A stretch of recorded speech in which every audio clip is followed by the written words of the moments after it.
உங்க ஊழியத்திற்கு தேவையான காரியங்களை பார்த்து கொள்வதும் தேவனுடைய வேலை தான். ஆனா ஒரே ஒரு காரியம், ஊழியக்காரர்கள் தேவனுக்கு இசைந்து தேவன் சொற்படி கேட்கிற நபர்களாக இருக்கணும். தாங்களா ஒரு இஷ்டத்துக்கு ஒரு திட்டத்தை போட்டுட்டு மெகா சர்ச் கட்டணும், கோபுரங்கள் கட்டணும், ஜெபமலையை நான் பண்ண போறேன் அப்படின்னு சொல்லிட்டு அதற்கு தேவனிடத்துல இருந்து உதவி வரும் அப்படின்னு சொல்லிட்டு நம்ம எதிர்பார்க்க கூடாது.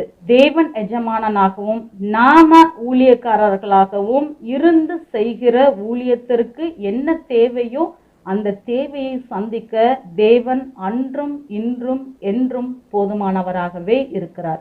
ஜனங்களை சரியான சத்தியத்திற்குள்ள மட்டும் நடத்துங்க. அதுதான் ஒரு ஊழியனுடைய வேலை. உங்களுக்கு இஷ்டமான திட்டங்களையே நீங்கள் போட்டுக்கொள்வதோ, இப்படி தேவன் சொல்லாத செயல்களிலே நீங்கள் ஈடுபட்டீர்கள் அப்படின்னு சொன்னா அந்த ஊழியம் தேவனுடையதும் இல்லை. அந்த ஊழியத்தை நடத்தும்படியாக தேவன் உதவி செய்யவும் மாட்டார்.